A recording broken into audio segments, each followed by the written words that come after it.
Investigating officer ఎవరైతే ఉందో వారిని కలిసి హైకోర్టులో తర్వాత 2 విషయాలు అడిగినారు. మీకు తెలిసిన విషయాలు చెప్పండి, తర్వాత డాక్యుమెంట్స్ ఇవ్వండి. డాక్యుమెంట్స్ అన్ని కూడా గవర్నమెంట్ తో ఉంటాయి. తన దగ్గర ఎందుకు డాక్యుమెంట్స్ ఉంటాయి? ఆ అన్ని డాక్యుమెంట్స్ గవర్నమెంట్ దగ్గర అవైలబుల్ గా ఉన్నాయి. సో వాటిని అవి మీ దగ్గరే ఉన్నాయి, మీరు గవర్నమెంట్ దగ్గర నుంచి తీసుకోండి అనేది ఒకటి. తర్వాత ఇంకొకటి ఏంటంటే కోర్టులో కేసు పెండింగ్ ఉన్నది, రిజర్వ్ అయినది. పెండింగ్ అంటే ఆర్గ్యుమెంట్స్ కూడా కంప్లీట్ అయ్యి జడ్జిమెంట్ రిజర్వ్ అయింది.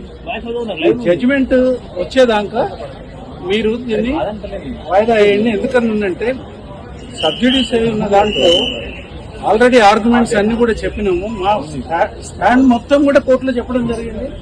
ఏసీపీ వాళ్ళ స్టాండ్ కూడా వాళ్ళు చెప్పినారు. ఆ జడ్జిమెంట్ వచ్చేదాకా మీరు ఓపిక పట్టి మాకు అంత టైం ఇవ్వండి అని ఒక లెటర్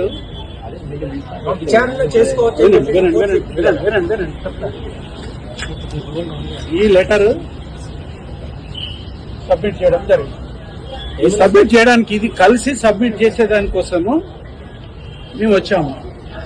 తర్వాత అడ్వకేట్ సహాయకుడిగా రావడం అనేది ఫండమెంటల్ రైట్. అక్యూజ్డ్ కి అడ్వకేట్ సహాయకుడిగా పోలీస్ స్టేషన్ లో రికార్డ్ అయ్యే ఏదైనా సరే అసిస్టెన్స్, అడ్వకేట్ అసిస్టెన్స్ అనేది చాలా ఇంపార్టెంట్. అది ఫండమెంటల్ రైట్, రాజ్యాంగం ప్రసాదించిన హక్కు. ఆర్టికల్ 21 కింద రాజ్యాంగం ప్రసాదించిన హక్కు. ఫెయిర్ ట్రయల్, ఫెయిర్ ఇన్వెస్టిగేషన్ అనేది రాజ్యాంగం యొక్క హక్కు. ఆ హక్కును కూడా కాలదనే పద్ధతుల్లో మీరు అడ్వకేట్లను తీసుకురావద్దు అని అండి. మరి అడ్వకేట్లను తీసుకురాకుండా నేను రాను ఎందుకు అని అంటే మన్ని మధ్యన ఒక ఇన్సిడెంట్ జరిగింది.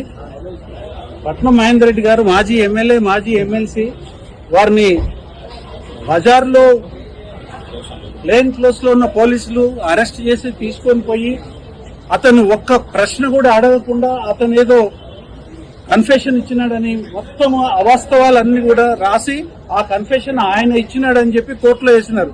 చివరికి ఏం చేయాల్సి వచ్చింది?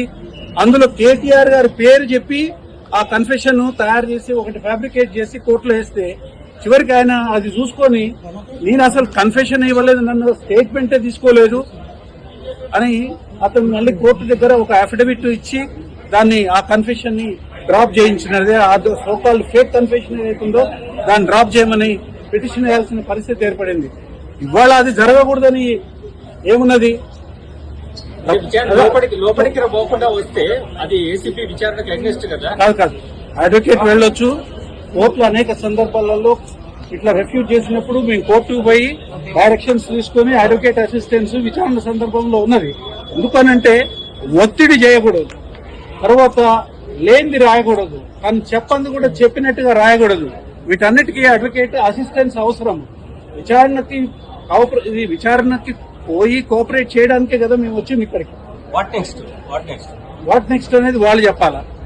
వాట్ నెక్స్ట్ అనేది ఇప్పుడు మేము ఇవ్వాల్సిన లెటర్ మేము ఇచ్చినాము. మేము తను స్వయంగా వచ్చి ఇచ్చేదానికోసమే తను వచ్చినాడు. మరి తనను అలో చేయలేదు, అడ్వకేట్లను కూడా అలో చేయలేదు. ఏం అవసరం అండి? ఒక అథారిటీకి లోపలికి రానిస్తే ఏంటి ఇబ్బంది? ఒక మాజీ మంత్రి, ప్రజెంట్ ఎమ్మెల్యే లోపలికి రానిస్తే, ఒక అడ్వకేట్ కూడా లోపలికి రానిస్తే, ఏసీబీ ఆఫీసులో కూడా ఎంటర్ కానియకుండా బజార్లో నిలబెట్టి అవసరమైంది? మేము ప్రాధాయపడ్డాము. అథారిటీ యొక్క గౌరవంకి భంగం అవుతుంది. మీరు ఆఫీసర్స్ ఇట్లా రోడ్డు మీదకి రాకూడదు, మీరు వచ్చి ఇక్కడ తీసుకోకూడదు అని అంటే పర్వాలేదు, మీరు ఇక్కడే ఇవ్వండి, మీరు అక్కడికి రానియమని అన్నారు. ఏం పద్ధతి? ఏం నడుస్తా ఉంది రాష్ట్రంలో? ఈడీ విచారణ కూడా ఉన్నది. ఈడీ విచారణకి కూడా పోతామండి. ఈడీ విచారణకు కూడా అటెండ్ అవుతాము. ఇవాళ అటెండ్ కావాలనే కదా పోయింది. అడ్వకేట్ రానివనే నెపంతో ఇవాళ అక్యూజ్డ్ స్టేట్మెంట్ ఇవ్వడానికి సిద్ధంగా ఉన్నా కానీ స్టేట్మెంట్ తీసుకోలేదు. స్టేట్మెంట్ తీసుకోవాల్సింది అంటే మేము స్టేట్మెంట్ కూడా మేము చెప్పాము, కండిషనల్ గా చెప్పాము. ఈ జడ్జిమెంట్ వచ్చిన తర్వాత మీరు విచారణకు పిలవండి అని అన్నాము. ఒకవేళ కాదు అని అంటే మేము స్టేట్మెంట్ ఇస్తాం, దాంట్లో ఇదేం లేదు. కానీ అసలు లోపలికే రానియలే కదా. అడ్వకేట్ ఉంటే రానియమన్నది ఇదేంటంటే అడ్వకేట్ ఏమన్నా? అడ్వకేట్ అని అంటే officer of the court. Their duty is to uphold the legal process. ఇట్లాంటి అడ్వకేట్లను కూడా పోలీస్ స్టేషన్లకు రానియమని అంటే అక్యూజర్ తో పోలీస్ స్టేషన్ అడ్వకేట్ రాకపోతే ఎవరు వస్తారండి? ఎందుకు రానియట్లేదు? మీరు పద్ధతి ప్రకారమే చేయదలుచుకున్నప్పుడు ఎందుకు రానివ్వట్లేదు? దేనికోసం ఇవాళ మీరు ఆఫీసర్లను బయటకు పంపించి మీరు మా పిటిషన్ తీసుకోవాల్సి వచ్చింది? ఎందుకు రానియలేదు? ఏసీబీ ఆఫీసులకు ఎందుకు రానియలేదు? కేటీఆర్ గారు వచ్చినారు, అడ్వకేట్ నేను కూడా ఉన్నాను, ఇంకొక 2 అడ్వకేట్లు కూడా ఉన్నారు. ఎందుకు రానియలేదని అంటున్నాను. దానివల్ల నష్టమైంది మీకు. మీరేదో కుట్ర చేయదలుచుకుంటే, మీరేదో తప్పుడు పని చేయదలుచుకుంటే తప్ప అడ్వకేట్ ఎందుకు ఉండకూడదండి? అడ్వకేట్ ఉంటాడు, సైలెంట్ గా కూర్చొని ఉంటాడు. ఏదైనా అవసరం ఉన్నప్పుడు, లీగల్ గా ఏదైనా అవసరం ఉన్నప్పుడు సహకరిస్తాడు. తర్వాత ఏదైనా జరగకూడదు జరిగినప్పుడు లీగల్ గా అబ్జెక్షన్ రైజ్ చేస్తాడు. కోర్టులోకి జడ్జీల దగ్గర నిలబడే అడ్వకేట్లకు పోలీసుల దగ్గర నిలబడే హక్కు లేదా? లేకపోతే న్యాయం సమ్మతించదా దానికి? ఇది ఏం పద్ధతి అని విచారణ చేయాలనే ఉద్దేశం లేదు అనిపిస్తుంది. ఎందుకంటే అందులో కేసు లేదు కాబట్టి ఏదో ఒక అనవసరమైన కారణాలు, ఆధారాలు లేని కారణాలు తీసుకొని ఇవాళ కాకుండా చేయడం అనేది ఇవాళ ఏసీబీ వాళ్ళే చేస్తున్నారు, గవర్నమెంట్ చేస్తుంది. నాకు తెలిసి ఏసీబీ వాళ్ళకి ఏమైనా దీంట్లో స్వేచ్ఛ ఉన్నదో లేదో నాకు తెలియదు. ఎందుకంటే ఒకటే ఫోన్లు మాట్లాడుతూ ఉన్నారు, అక్కడ ఆపేసేసి ఫోన్ మాట్లాడుతూ ఎవరితో మాట్లాడుతున్నారు ఫోన్లు? అవసరమేముంది? అరే ఒక మాజీ మంత్రి తర్వాత ఇవాళ ఎమ్మెల్యే చట్టసభలలో చట్టాలు చేసే అతను తన మీద నోటీస్ ఉన్నది.